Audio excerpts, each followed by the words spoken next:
Y antes de seguir con nuestra sección Buenas Hierbas y con este tema de Lluvieira, va llegando el agua de este disco A Vida, que lo tenéis disponible en Bandcamp. Vamos a escuchar otro testimonio de una persona que ha querido compartir con Utopías su experiencia de acompañamiento a la muerte. En este caso, la muerte de su padre.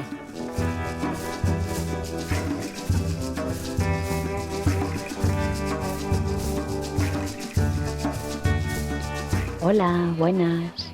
Yo soy Livia, soy una mujer que vive en Cataluña actualmente y me interesa muchísimo el componente espiritual del ser humano. Pienso que todos los seres de este planeta tenemos muchos cuerpos distintos, muchas facetas, muchos aspectos y uno de estos es el espiritual. Esta parte nuestra que es curiosa por el gran misterio, que se pregunta sobre las verdades fundamentales de la vida y que aprende poco a poco a confiar en esta vida inmensa y misteriosa y a sentirse cuidada y sostenida por esta vida.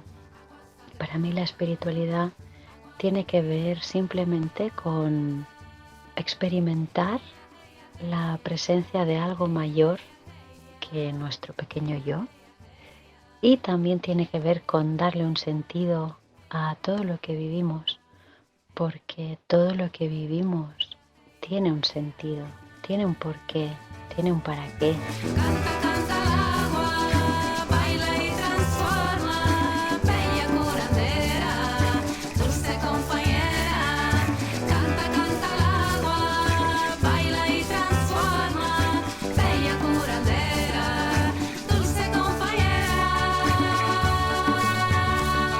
En los lugares del buen vivir y del buen morir, creo que es imprescindible que haya contacto con la naturaleza. Puede ser un contacto directo o puede ser un contacto visual, verla a través de una ventana, sentirla simplemente a través de la imaginación. Reconectar con la vida, con los ciclos, con esta energía universal que hace que nazcamos y que muramos, que hace que salga el sol, que hace que nazcan las plantas, que hace que llueva.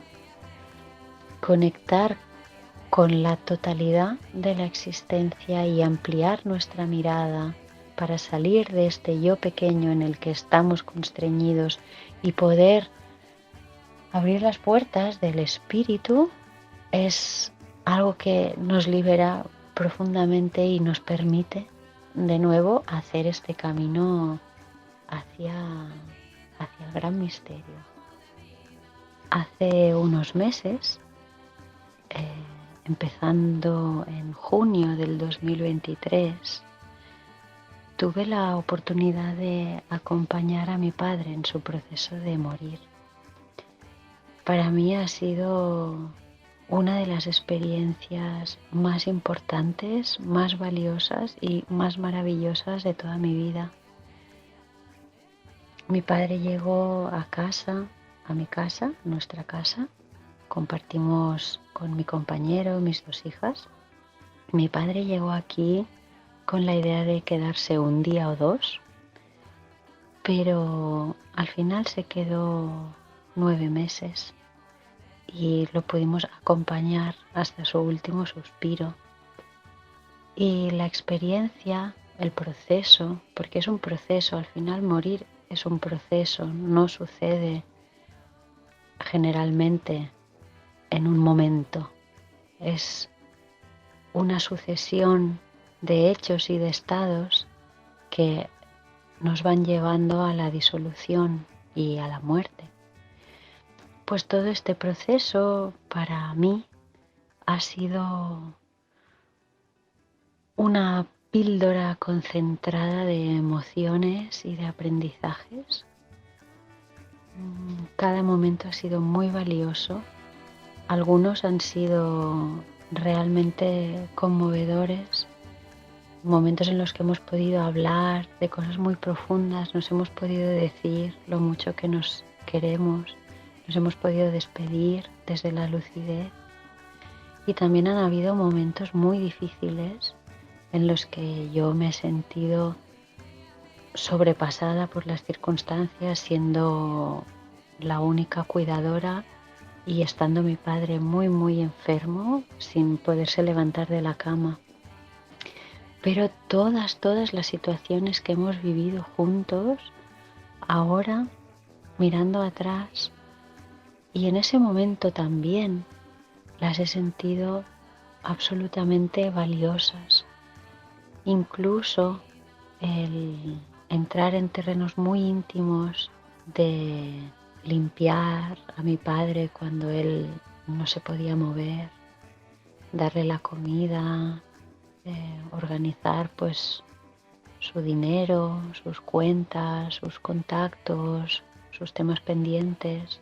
Incluso todo esto me ha dado tanta profundidad en la manera en cómo percibo a otro ser humano, en este caso a mi padre, poderle limpiar, poderle dar de comer, poderle curar las heridas físicas, entrar en contacto con su intimidad y con su vulnerabilidad, ha despertado en mí esta vulnerabilidad también, una compasión activa súper poderosa y un amor incondicional que yo sentía y siento que ha sido el amor que me dio mi padre y que yo le he podido devolver en el momento en que él necesitaba ser totalmente amado, totalmente cuidado y protegido, porque él solo ya no podía. Ya llega un nuevo día, una nueva luz, un nuevo despertar, nuevas oportunidades, un nuevo comienzo, tu libertad. Ya llega un nuevo día, una nueva luz, un nuevo despertar, nuevas oportunidades, un nuevo comienzo, tu libertad.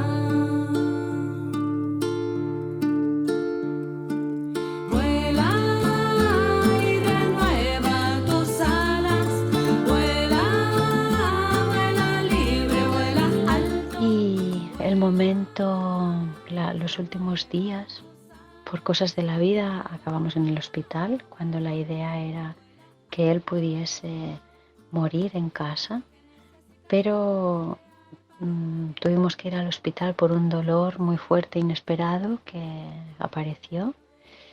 Y ahí entramos en una rueda que al principio fue muy dura, en urgencias, donde todas las actuaciones del personal sanitario estaban encaminadas a salvar, a tirar para adelante, y nadie tenía el concepto de acompañar. Entonces en urgencias pues intentaron seguir con la medicación, que era mucha, darle de comer aunque él no tuviera hambre, levantarlo, despertarlo, activarlo. Y yo tuve el privilegio de poder permitirme estar con él las 24 horas durante los últimos 7 días que estuvimos en el hospital, y yo lo que hacía era abrir los blisters de pastillas y guardarme las pastillas en el bolsillo, comer yo la comida para que no se la diesen a él, para que no le forzasen a comer, y mantener lo máximo posible un espacio de paz y silencio a su alrededor. Y fue muy difícil en urgencias, pero cuando pasaron a mi padre a planta, ahí encontré una enfermera que realmente me entendió y vio la situación, y yo le pedí que llamase al equipo de cuidados paliativos y ella lo hizo. Y fue la primera persona que encontramos en el hospital que realmente entendió que mi padre estaba necesitando acompañamiento para poder irse en paz. No estaba necesitando bajar el colesterol, ni activar el riñón, ni disminuir la tensión. Y con el equipo de paliativos fueron las primeras personas que tocaron a mi padre, que le dieron la mano, que estuvieron al lado de su cama sentadas, que me permitieron a mí llorar y sentirme acompañada.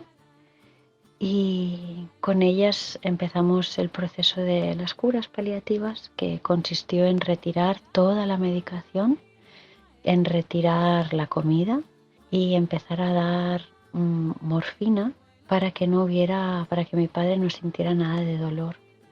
Y fue maravilloso ver cómo se iba relajando, cómo se iba durmiendo, se iba quedando la cara sin arrugas, la expresión mucho más suave, y poco a poco se fue quedando quieto, y alguna vez salía del ensueño en el que estaba y me decía: estoy muy bien, él iba diciendo esto, ¿no? Y luego volví a dormir. Los 3 últimos días ya no se despertó y ni siquiera se movía. Y en un momento que vinieron al hospital la familia de mi padre, éramos solo yo, su hija, sus 2 nietas y su, ¿cómo se llama? Su gendra, bueno, mi compañero. Mi padre era una persona muy solitaria, ¿no? Que no tenía mucha red, pero era muy, muy querido por las personas que le conocían y por nosotros. Y en el momento en que estuvimos los 4 al lado de su cama y le pusimos las manos en su coronilla, fue cuando él hizo un suspiro muy profundo, todavía con los ojos cerrados como los tenía los últimos 3 días, hizo un suspiro muy profundo y exhaló largo y fuerte, y fue la última vez que exhalaría.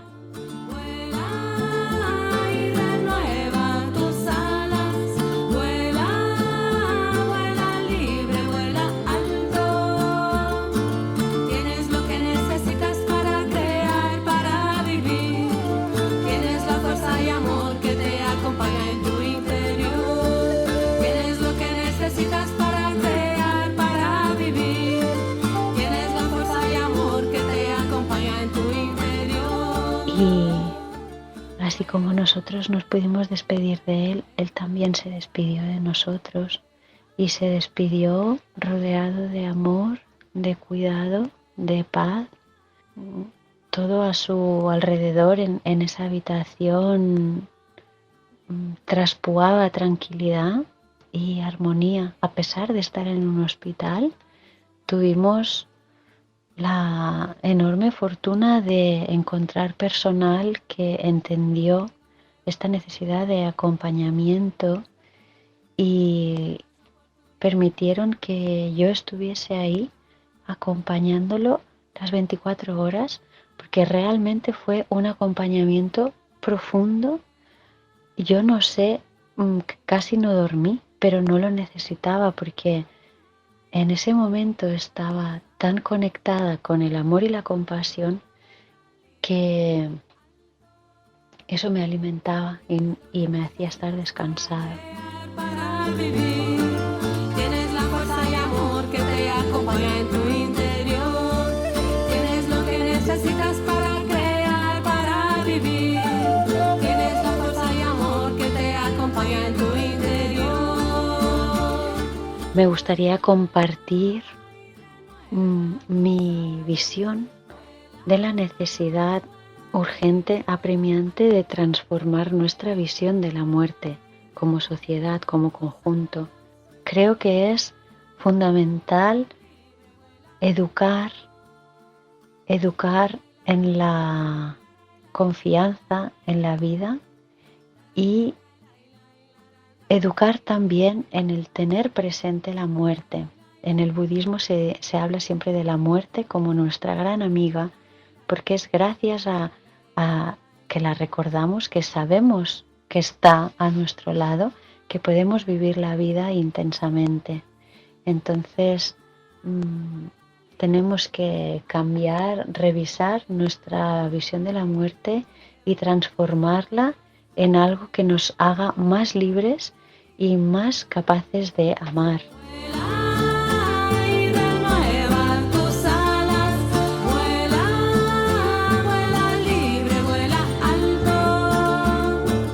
Vuela libre, un tema de Ju Vieira que traspasó ahora hace un año y que dejó este disco a vida, este legado de Juliana en forma de música dedicado a su hijo Hugo Martínez Vieira. Un regalo para seguir vibrando con su música, un recorrido por los aprendizajes recibidos de Ju, que recoge todas las bendiciones que se presentaron en su vida y su camino. Cantos a la naturaleza, cantos a la fuerza de la vida, cantos al amor y también a la eternidad, la música eterna, aquí también en su disco A Vida. Podéis colaborar con este disco. La recaudación de fondos de este disco va directamente a su hijo, al hijo de Juliana, a Hugo. Encontraréis el disco en la plataforma Bandcamp, en el apartado de la artista Ju Vieira, A Vida.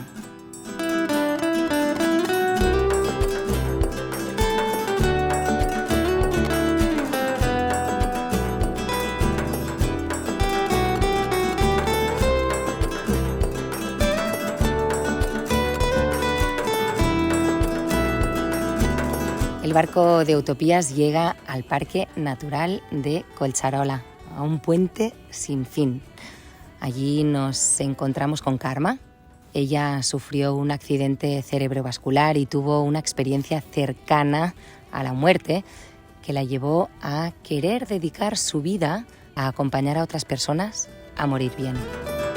Cada paso no camino.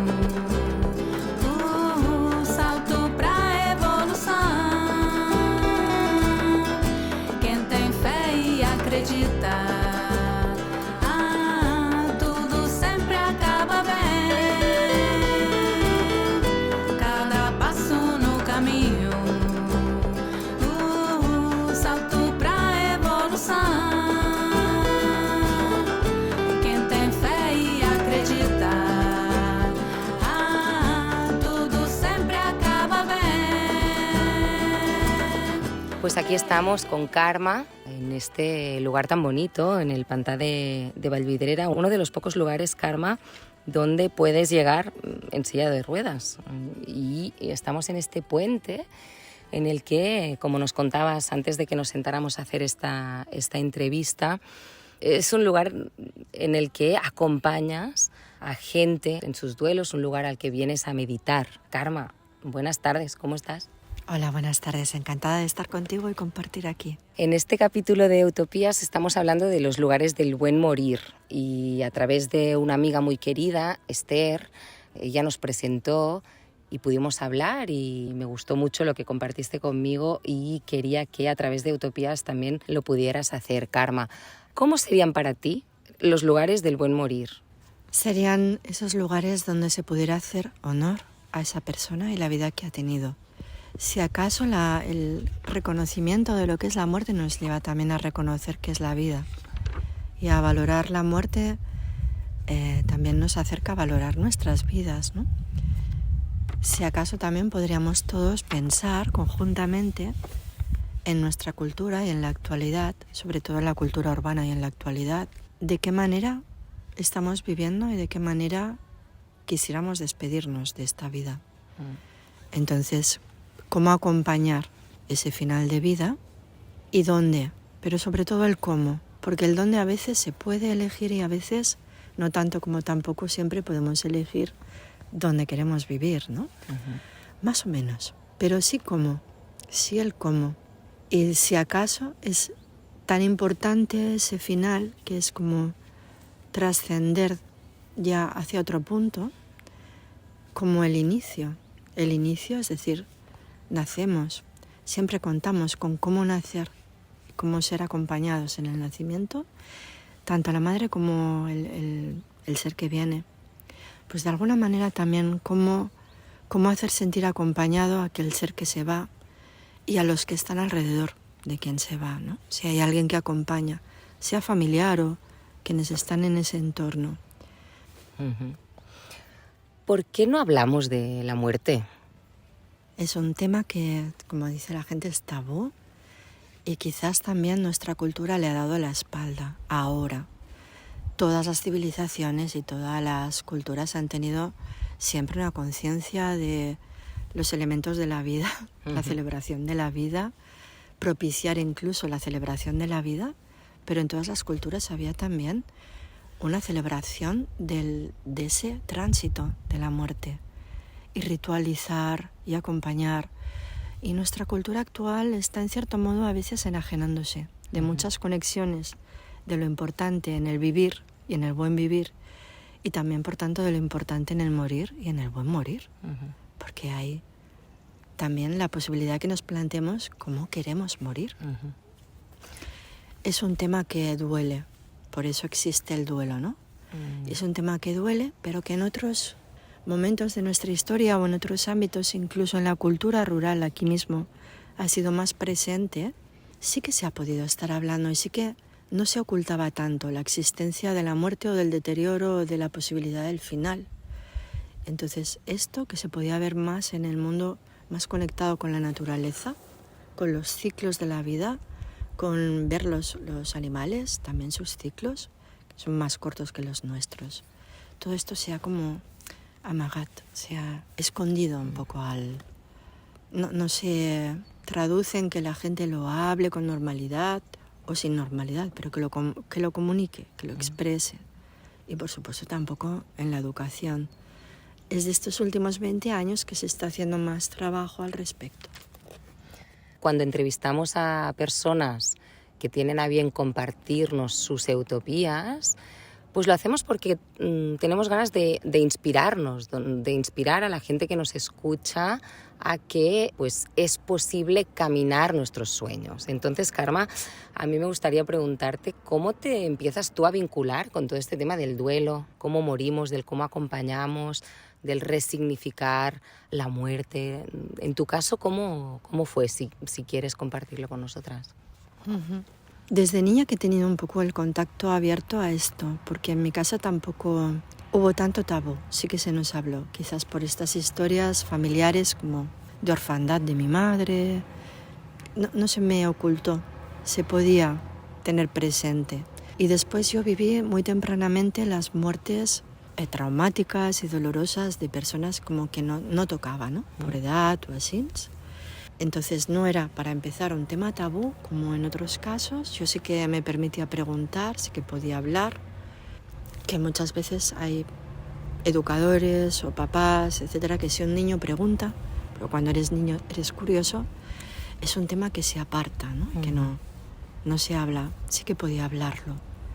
Y después, a raíz de una muerte de estas que para mí fue dolorosa y traumática, yo pedí ayuda terapéutica, porque me di cuenta que, como otras veces, y alguna gente se sentirá identificado, se me adjudicó ser la fuerte y llevar para adelante todo lo que sucede en la parte activa de un duelo.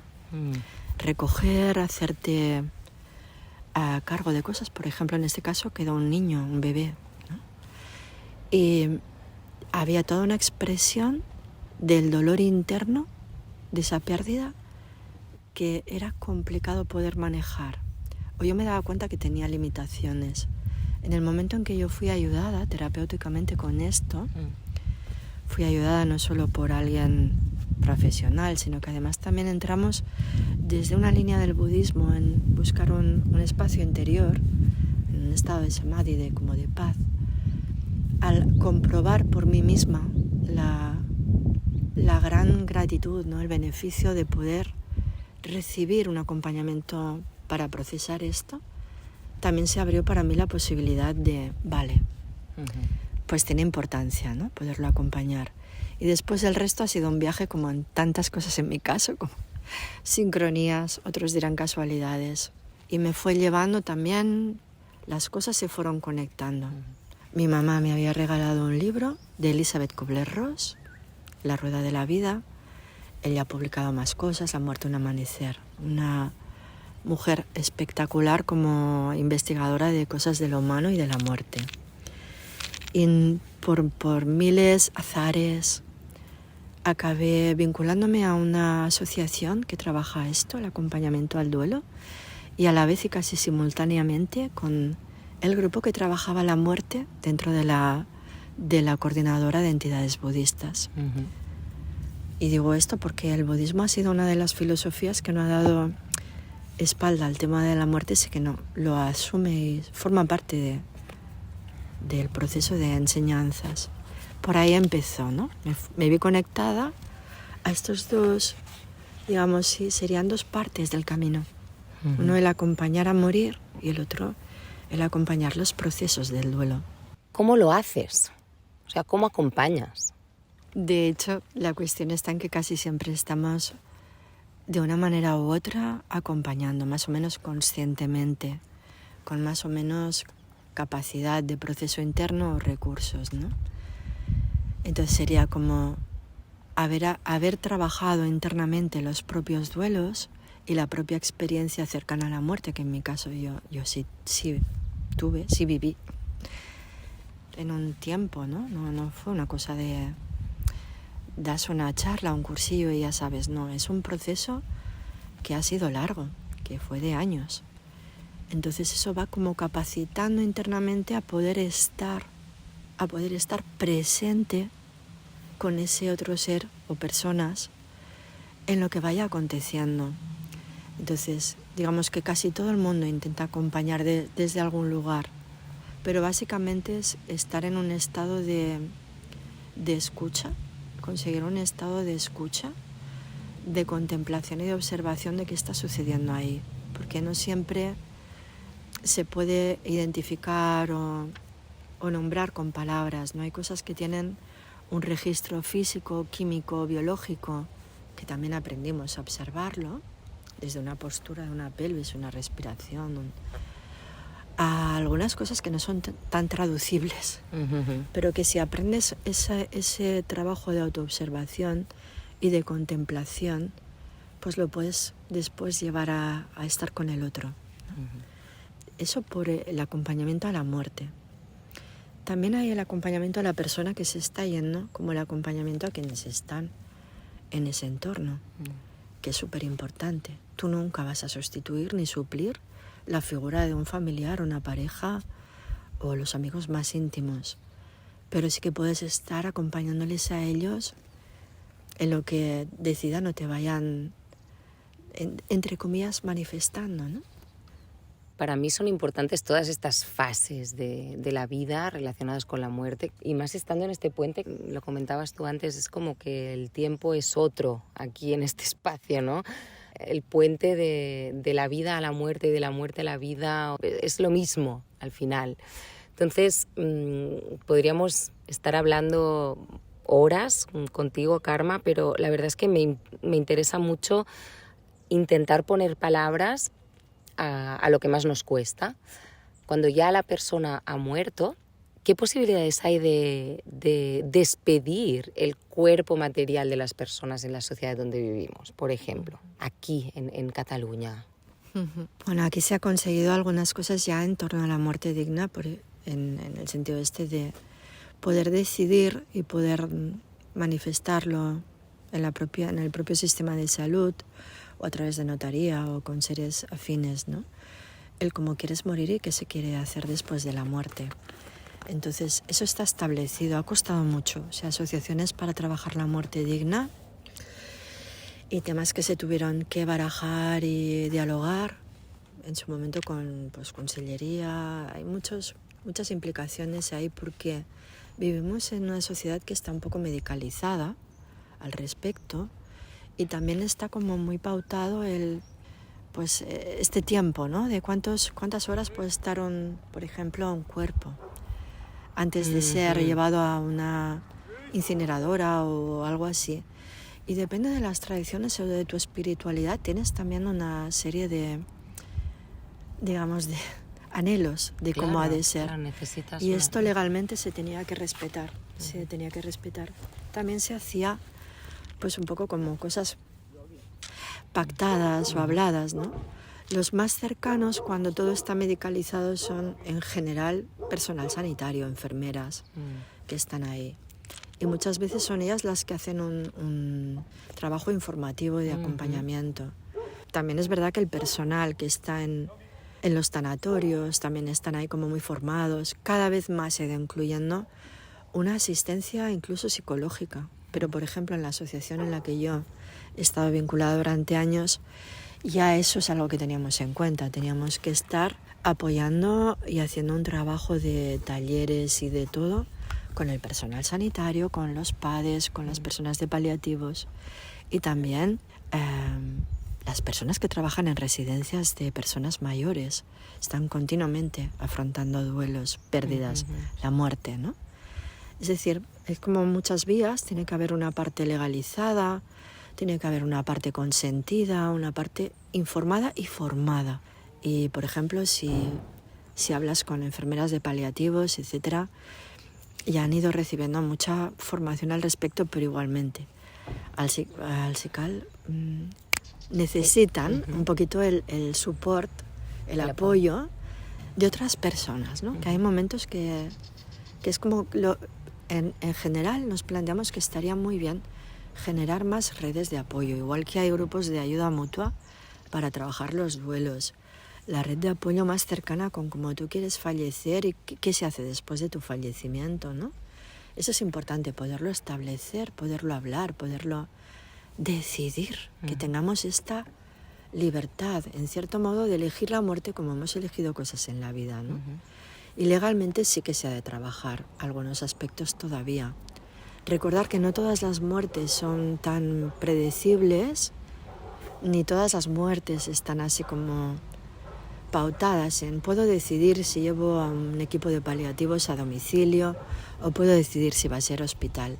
Hay gente que muere en la calle, como hay gente que vive en la calle. Hay muertes que son violentas, hay muertes que están dándose en lugares donde no están todas las condiciones así. Entonces eso también es algo que podemos empezar a favorecer. Si socialmente, colectivamente, grupalmente nos ponemos conscientes de esta realidad y somos conscientes también de la importancia que puede tener. Eso es algo que hay que hablarlo, que hay que crear una especie como de espacios donde se pueda hablar y compartir. ¿Qué modelo queremos? ¿Tenemos más opciones? ¿Cuáles son las otras opciones? ¿Cómo se pueden vehiculizar? ¿Cómo se facilitan legalmente? Es decir, que tú decidas, por ejemplo, que quieres velar a alguien en tu domicilio y que quieres esperar 3 días porque en su tradición espiritual esos 3 días tienen una serie de rituales que se han de hacer. Lo has de hacer un poco legalmente. Entonces, estaría bien que pudiéramos compartir todo esto y hablarlo y que hubiera opciones diversas como diversas somos las personas o las circunstancias. Carme, ¿qué espacios conoces tú en donde se están poniendo estas cosas en común, ¿no? A ver, por ejemplo, hay una asociación que se llama Aves que se vinculó a la visita de Elizabeth Kubler-Ross, esta tanatóloga, la primera tanatóloga, sí, donde siempre hay un trabajo de grupos de ayuda mutua, los GAM. Te ayudan a hacer muchos talleres a escuelas, no solamente a trabajar con quienes lo hacen, con enfermeras sino también a escuelas, porque ha habido un duelo, porque ha habido una muerte y porque se han planteado, esto lo tenemos que trabajar. Y hemos planteado, por ejemplo, vale, pero trabajadlo de forma, no como puntualmente cuando suceda, sino igual que se hace un taller de teatro, de cualquier otra historia, hacer el trabajo de las pérdidas, de la educación emocional ante las pérdidas y que lo hagan los educadores primero, porque a veces ellos mismos tampoco lo han podido manejar y si tú no has podido gestionar algo difícilmente acompañas la gestión en otros, ¿no? Y después los alumnos. Y esto lo hemos hecho durante años a través del arte, a través de dinámicas, ¿no? De educación emocional y mucho también en mi caso al menos me entré en un proyecto y en un programa de trabajo y lo he seguido utilizando, que es a través de la expresión creativa, porque ahí cabe cualquier persona venida de cualquier cultura. Tampoco tiene que pasar todo por la palabra y el mismo idioma. Y porque entramos a poder escuchar lo que normalmente no tienes a veces ni palabras para definir, ¿no? Entonces, crear esto en espacios que sean comunes, colectivos, sería una de las posibilidades.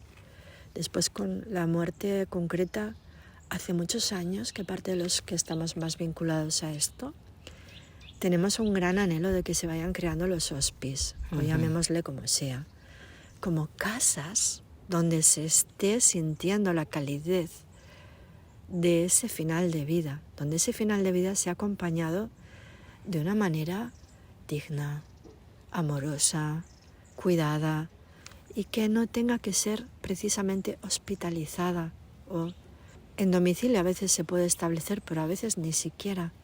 Hay personas que no tienen los medios a domicilio para poder acompañar o, pues bueno, ¿por qué no? Igual que hay casas de colonias, casas para hacer retiros, ¿por qué no? Casas para bien morir. Casas felices para bien morir en paz. Y esto es algo que necesitaríamos ir hablándolo, porque es factible. Y hay pocos lugares, pero hay lugares donde sí existen. Desde ese preámbulo de que en otros lugares sí existen y acomodándolo a nuestras realidades más cercanas, preguntarnos qué podemos construir y co-crear, y en qué estamos en esta cultura, en estas tradiciones, pues con nuestras características. Karma, muchísimas gracias por compartir con nosotras cómo son ya estos lugares del buen morir y qué es lo que estamos construyendo para seguir caminando hacia un buen morir, porque ya lo estamos haciendo. Esta entrevista forma parte del primer bloque de Utopías, Lugares del Buen Morir. Tenemos muchísimas personas que nos han compartido cómo se imaginan este buen morir y queremos agradecerte muchísimo que nos hayas concedido esta entrevista, Karma. No sé si hay alguna cosa que digas, esto lo quiero decir en Utopías. Pues la gratitud, expresarte la gratitud porque hayas tenido parar la atención y poner la atención en un tema que suele ser tabú y hacerlo con esta amorosidad, esta escucha y este respeto también tú.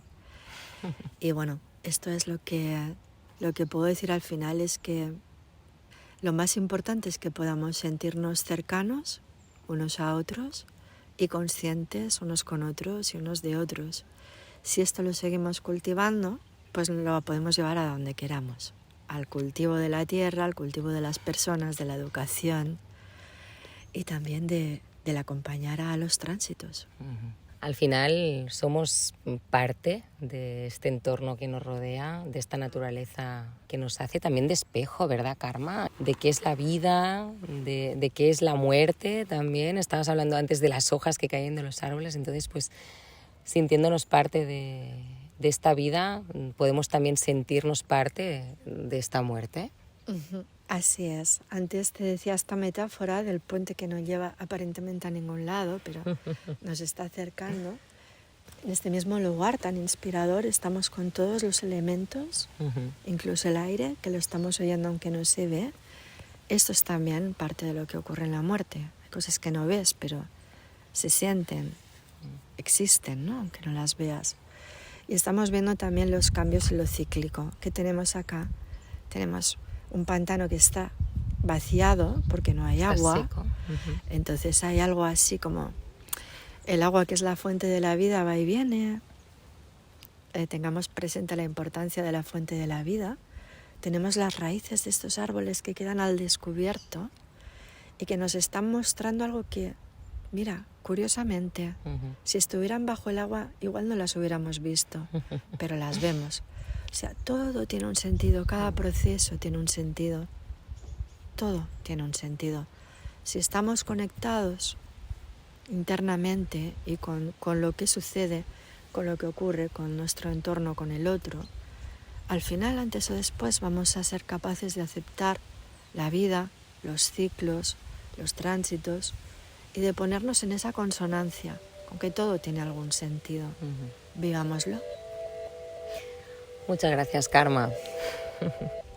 A tú.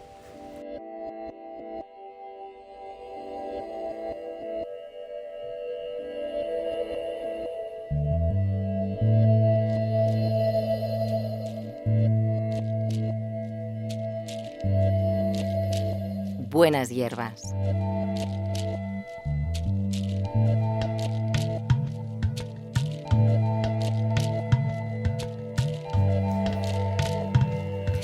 Pues ya estamos aquí en este espacio que tanto nos gusta, el espacio de buenas hierbas. Joan Manel, buenas tardes. Buenas tardes, Marta. ¿Qué nos has traído hoy? Esta planta que tantas ganas teníamos de conocer, que es tan pertinente para el buen morir. Bueno, yo creo que si alguien ha seguido estas capsulitas de estos aperitivos del podcast, no ha sido muy difícil adivinar qué planta es. Es una planta que tiene muchos nombres, vernáculos en distintas lenguas, distintas culturas, pero que aquí se conoce quizá más que con ningún otro nombre como adormidera. O también la han llamado amapola del opio, y en algunos lugares también ha tenido otros nombres, por supuesto, pero la hemos elegido porque realmente pensamos que por muchas razones es la única planta que se merece este título. Entonces, como hacemos normalmente, un poquito de etimología. Bueno, hay un personaje muy conocido en biología, era biólogo médico en el siglo XVIII, Carl Linnaeus, o Linneo, era un biólogo sueco que es el padre de la taxonomía. Y el nombre que le puso a la planta, género y especie, es Papaver somniferum. Somniferum creo que ya es bastante revelador el nombre, pero bueno, él lo basó en Somnus, que era el dios del sueño para los romanos, en latín, que conocían los griegos como hipnos. Y me permito, como algunos sabéis, esto lo grabamos normalmente en Cataluña. Aquí, en catalán, la planta es conocida a menudo como cascall. Menciono el nombre porque cascall es una palabra que resulta que tiene raíces árabes, que a su vez vienen del persa y del sánscrito. Y la palabra original alude ya no al hecho de que haga dormir o no, sino a la eficacia que tiene como remedio. Pero antes de hablar de propiedades de la planta y de por qué la hemos elegido, vamos a describirla un poquito. La adormidera es una planta anual. Anual sabéis que es una planta que quiere decir normalmente germina y empieza a crecer a finales de invierno, a principios de primavera, y sigue su ciclo hasta el verano, hasta el otoño. Es nativa de toda la cuenca mediterránea y del Medio Oriente, digamos desde el sur de España y Marruecos hasta Turquía, Irak. La que se ha utilizado normalmente probablemente viene de variedades salvajes, pero se ha cultivado tanto que seguramente las variedades que tenemos hoy día han sido resultado de muchos años, de muchas generaciones de cultivo en muchos lugares distintos, ¿no? Es una planta que crece de hasta 1 metro, incluso 1,5 metros. Tiene un aspecto bastante inconfundible, ¿no? Las semillas son muy pequeñitas, pero en poco tiempo despliega hojas muy grandes, hojas lobadas, que se llaman porque tienen unos lóbulos, y luego desarrolla unos tallos muy largos y muy rectos, donde al final aparecen las flores, ¿no? Lo que se llaman flores terminales, que crecen al final del tallo, y que suelen ser también muy características, con colores variados. Los más habituales quizás son el blanco, el rosa, el malva, el violeta, ¿no? Y son flores efímeras, flores que no suelen durar más allá de un día. Y durante ese día realmente los polinizadores poco falta para que hagan cola, para entrar en la flor y sacarle algo de partido, ¿no? Y yo recuerdo un año donde tuve algunas en el jardín y siempre había un par de abejas rondando cada vez que miré a las flores, ¿no? Luego de florecer, tras este día, como mucho 2 días, los pétalos caen y dejan atrás solamente una cápsula verde, coronada por una roseta que tiene una forma muy característica y que todos conocemos, ¿no? Esta cápsula, dependiendo de la variedad, engorda progresivamente y ahí es donde van a estar las semillas, ¿no? Y esta cápsula, con su coronita casi redonda o ovalada redonda, se ha convertido en un símbolo de la planta desde hace milenios, digamos. Entonces, esto que hace engordar tanto la cápsula es el látex de la planta. El látex es el líquido donde se gestan todas las semillas, y este látex y las propias semillas son lo que concentra casi todo el uso terapéutico y gastronómico, que también lo tiene, importante, de la adormidera. Todas las partes de la planta cuando está en floración tienen látex, las hojas, el tallo, pero bueno, es en la cápsula donde normalmente asociamos el látex. Es un líquido denso, blanquecino, muy amargo al sabor, y es amargo porque tiene un muy alto contenido en alcaloides. ¿vale? Sustancias que normalmente pues, tienen efectos importantes sobre el cuerpo, que se utilizan como drogas, como sustancias de medicina y farmacia.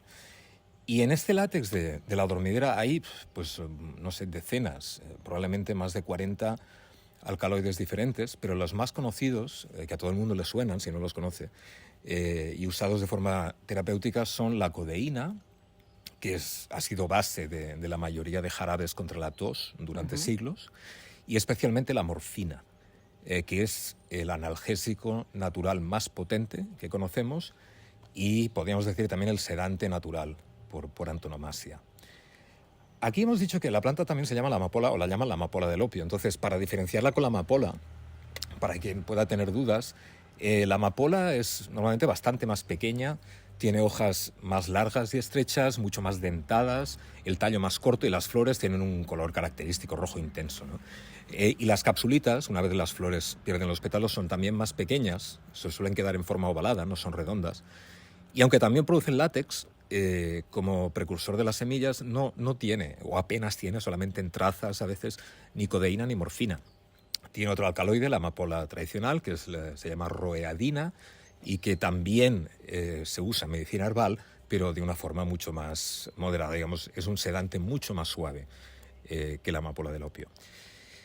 Entonces, para contar un poquito de historia, aunque es de estas plantas, de estos programas, que si quisiéramos hablar una hora, hablaríamos una hora, si quisiéramos hablar dos, hablaríamos dos, no os preocupéis, no va a ser ni mucho menos tan largo. La dormidera no solamente es una de las plantas de la que se conoce un uso desde hace más tiempo, sino que también su cultivo se sabe que es muy antiguo.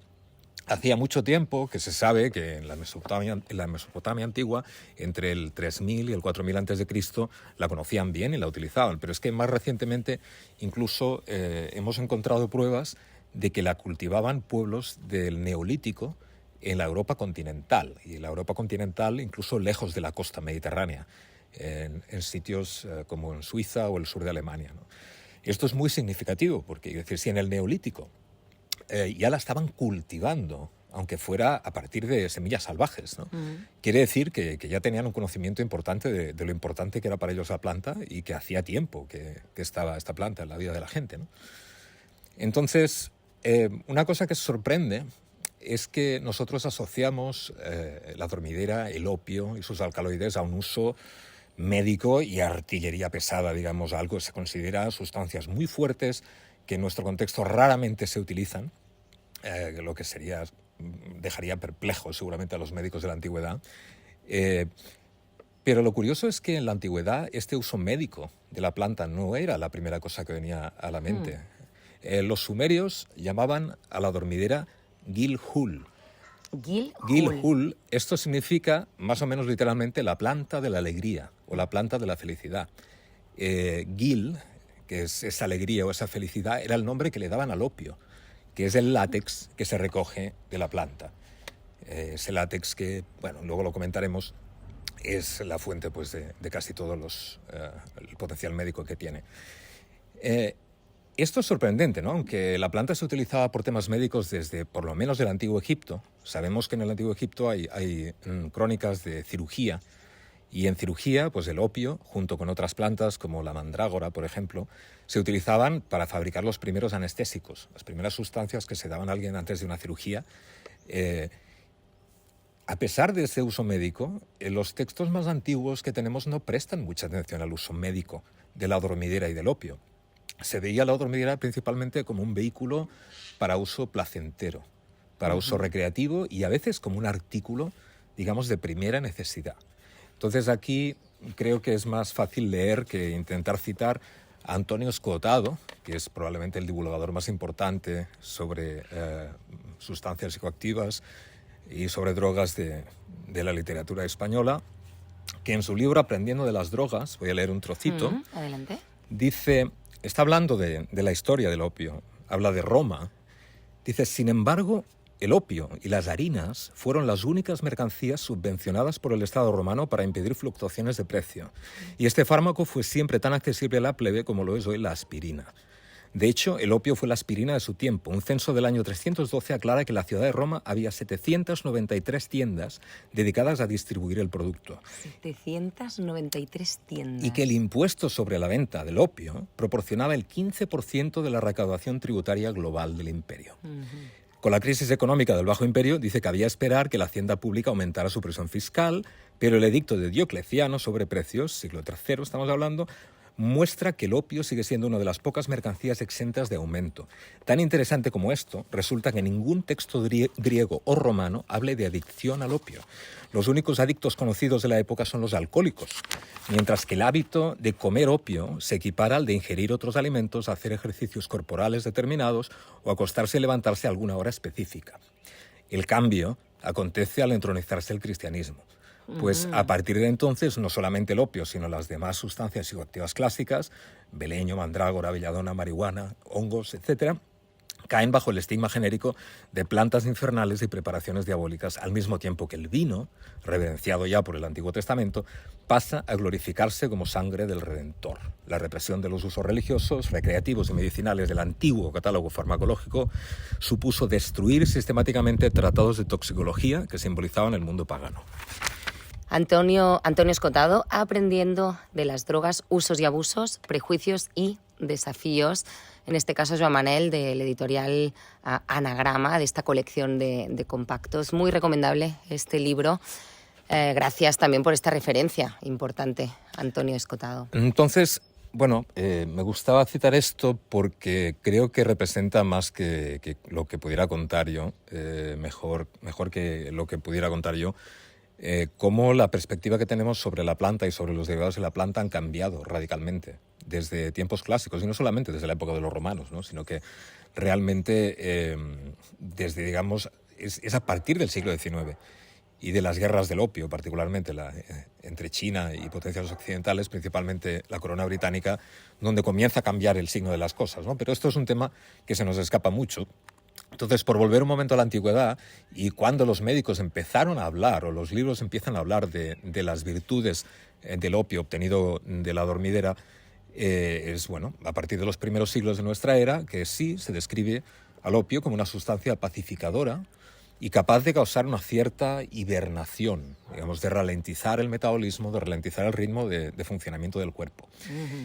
Y creemos que es en esta confluencia de analgesia, o sea, de quitar el dolor, de sedación, de facilitar el sueño, facilitar el descanso, de ralentización, de apaciguamiento, donde la dormidera a través de los siglos se convierte en una planta especialmente apropiada, aunque usada por todos, ya lo veremos, pero especialmente apropiada para la vejez y todavía más para acompañar no solo dolores o malestar físico o mental o espiritual y enfermedad, sino como aliada para un tránsito pacífico a la muerte.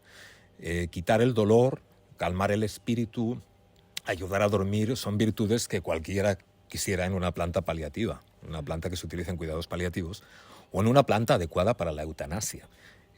La eutanasia, que hasta hace muy poco, pues casi que es una palabra fea, en aquel entonces, en épocas clásicas, para culturas clásicas, el uso de la dormidera en ese sentido, como planta eutanásica, se consideraba indiscutible. Para las culturas clásicas, más allá de provocar juicios y prejuicios, sugería su uso y su presencia, incluso grandeza moral.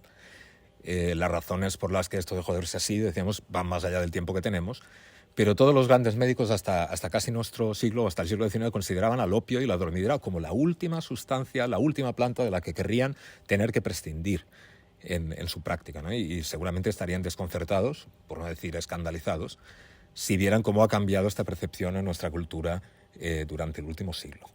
Joan Manel, también la dormidera, la amapola, hay todo un uso también popular de esta planta, y no sé si nos podrías compartir también un poco pues sobre su cultivo, porque sí que la tenemos vista, sí que la hemos visto, pero así cultivarla en las casas, pues la verdad no es una cosa muy común.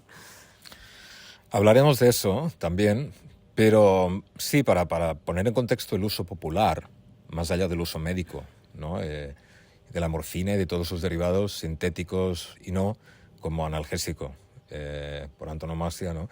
Los médicos de pueblo de toda la vida y los practicantes de medicina herbal han considerado la dormidera como la mejor fuente que da la naturaleza para quitar el dolor y para calmar.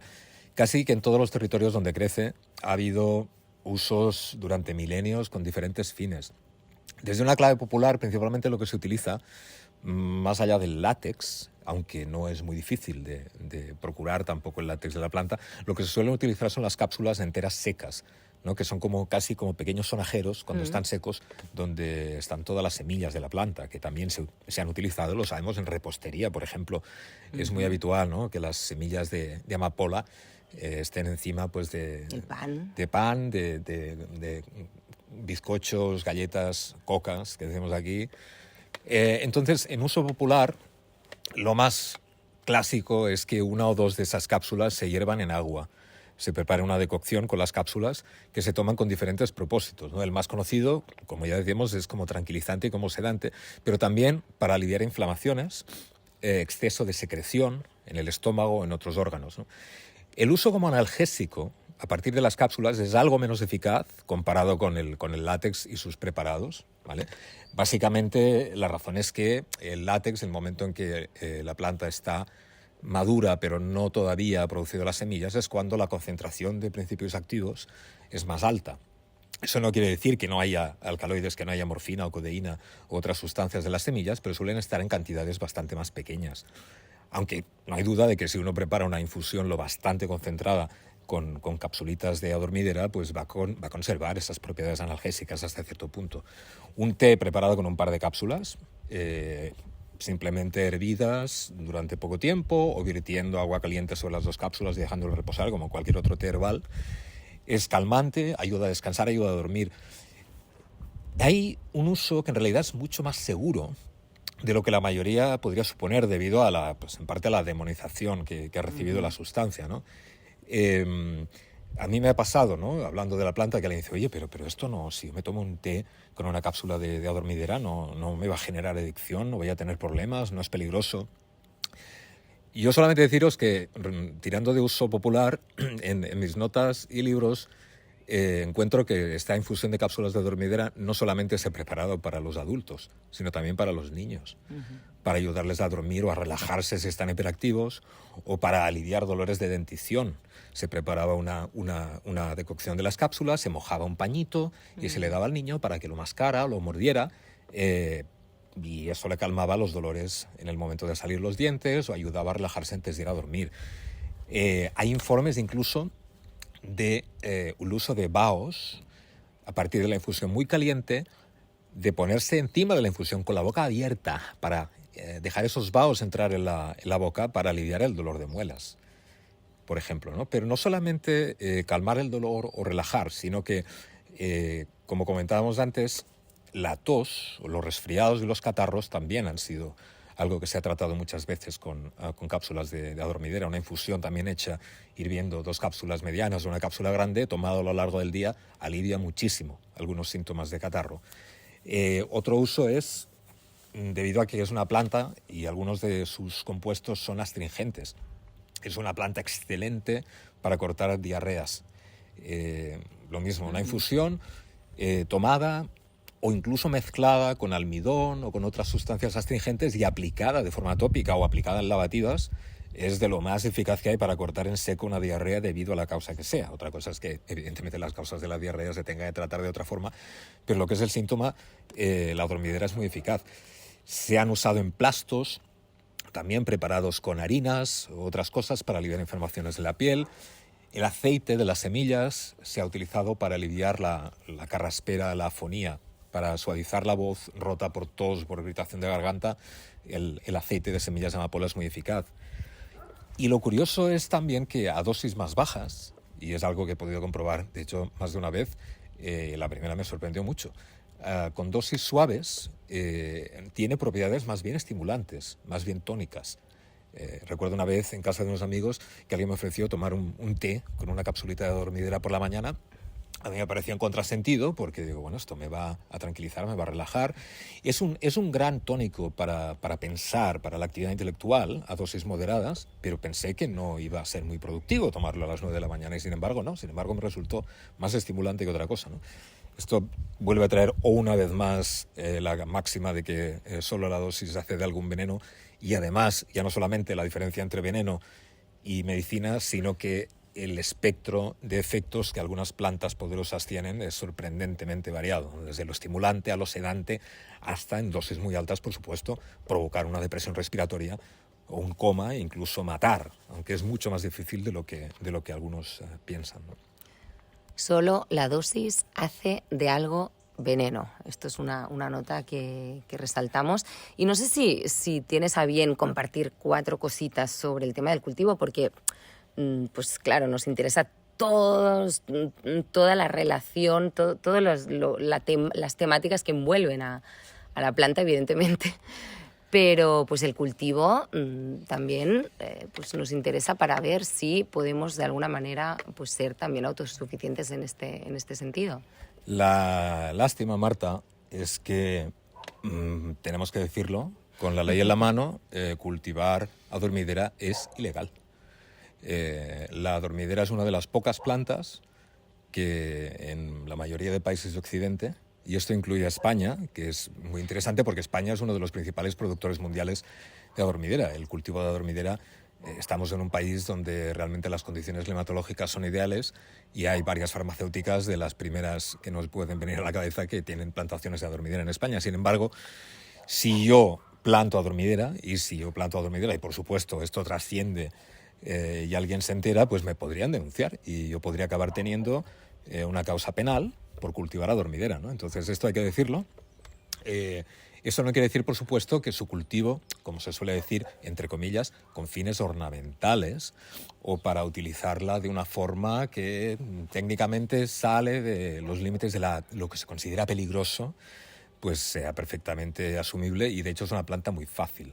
Las semillas son muy fáciles de conseguir. Otra cosa es que la mayoría de las semillas de variedades ornamentales, son variedades que a menudo han promocionado las mismas farmacéuticas o las administraciones públicas porque interesa, digamos, que las variedades disponibles sean débiles en cuanto a sus propiedades o a su potencia para los usos medicinales importantes, ¿no? Esto siempre se ampara bajo una cierta tutela, una protección de la salud pública, etcétera, pero bueno, creo que no sorprende a nadie decir que en realidad lo que hay es una protección del monopolio. Totalmente. Entonces, bueno, el cultivo es muy sencillo. Las semillas tienen que pasar, una vez la planta las produce, lo que se llama un periodo en frío, una estratificación en frío, que de hecho, en el contexto salvaje, pues las semillas acaban cayendo al suelo, pasan por un invierno, por un frío de unas pocas semanas, entonces es cuando realmente tienen viabilidad. Y luego, si han pasado por este frío, las semillas simplemente esparcidas en un sitio con muy poca tierra encima porque les gusta el sol. Es una planta que le gusta recibir la luz solar para empezar a funcionar, empezar el ciclo.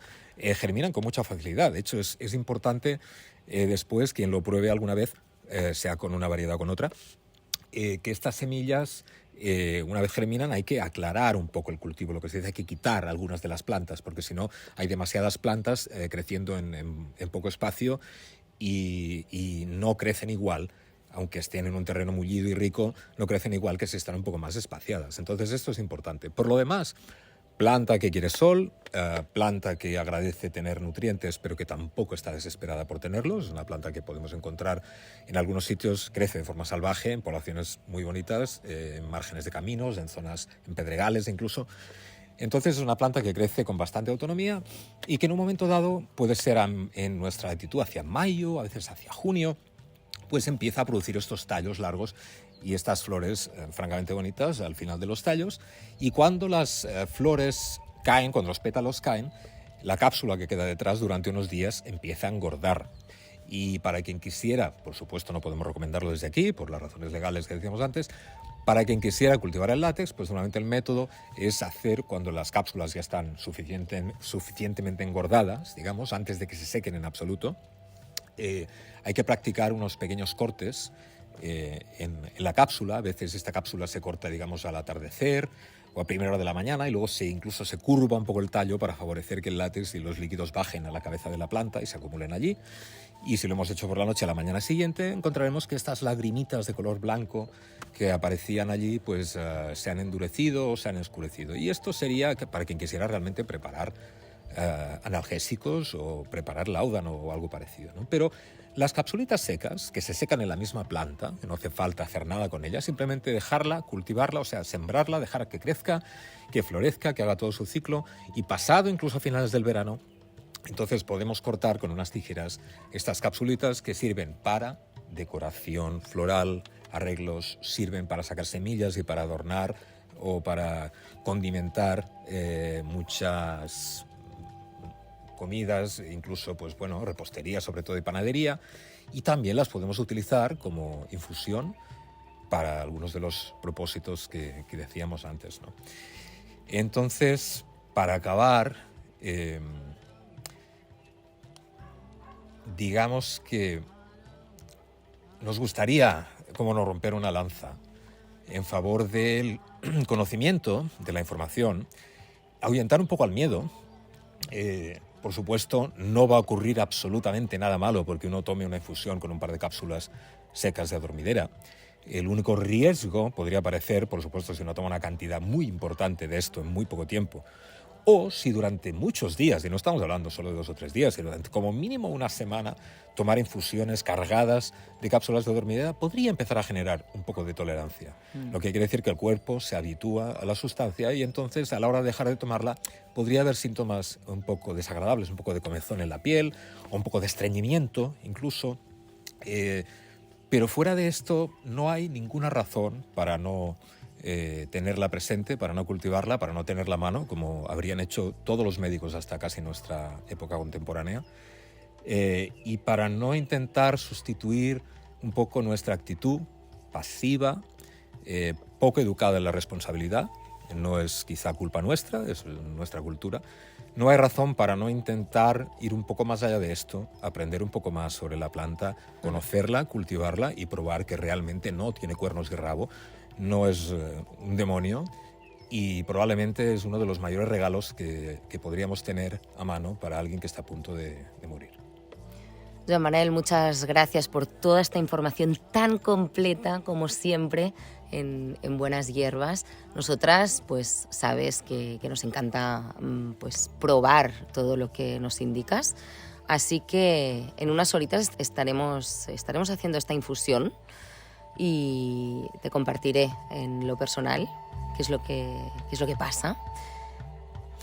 Gracias, Marta, y hasta la próxima.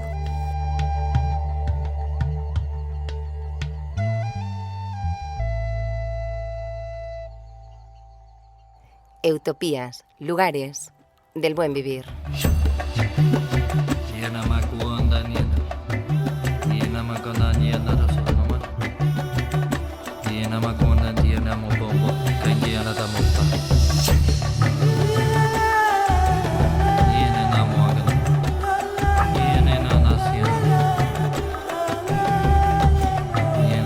Pues hasta aquí el podcast de hoy, y aunque parezca mentira, es solamente un pedacito de lo que nos ha llegado sobre el buen morir. Para el próximo capítulo hemos organizado un debate con personal de paliativos de algunos hospitales de aquí de Cataluña, con representantes también de la asociación Dret a Morir Dignament, Derecho a Morir Dignamente, y obviamente os seguiremos compartiendo los testimonios que nos han llegado aquí al barco de Utopías. También tendremos a la doctora Débora González, que nos presentará el estudio que está realizando sobre el uso de la ayahuasca para el duelo persistente.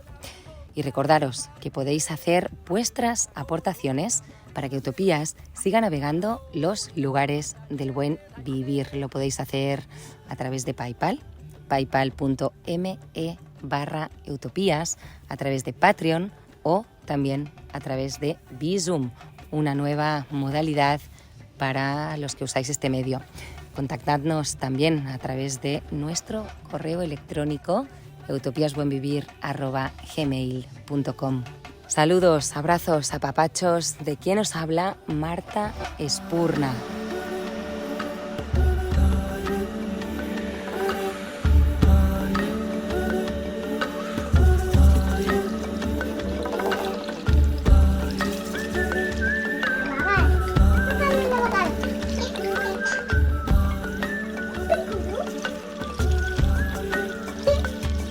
Pero antes de irnos, deciros que estamos de estreno aquí en Utopías, pues Roger Martínez de Tribalian, el autor de la sintonía de este podcast, ha publicado un nuevo tema, Escorpio.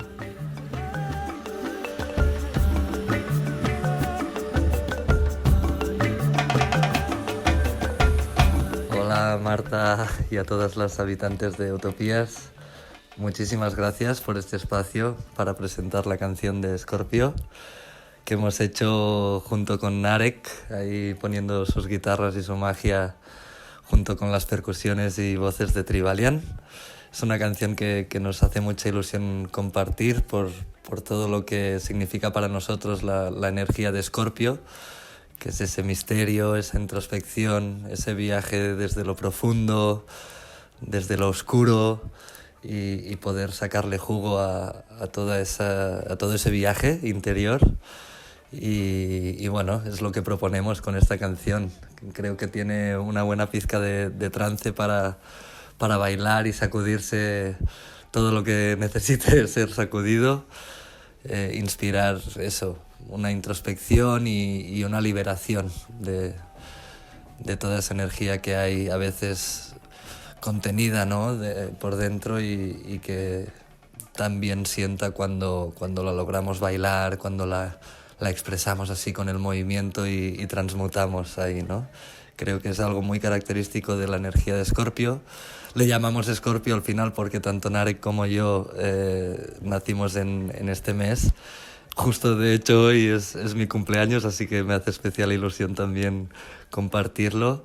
Y tiene también esta gracia, ¿no? de pues una vuelta al sol, y es un renacer, y es un morir, es un soltar, y es un abrirse a lo que venga, ¿no? Y eso es para mí uno de los mayores regalos que nos aporta la muerte y todo lo que pueda acompañar conceptualmente, porque es eso, soltar, morir, desprenderse y abrirse a lo nuevo, ¿no? A la vida y a lo que surja.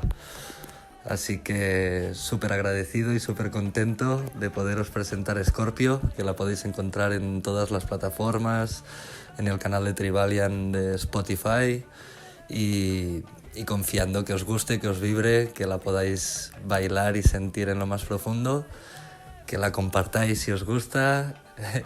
Y nada, que el viaje de Utopías siga inspirándonos y que los buenos lugares, los hogares del buen morir, ¿no? nos lleven ahí a lo más bonito de cada una, de lo que cada una lleva dentro. Un abrazo y muchas gracias.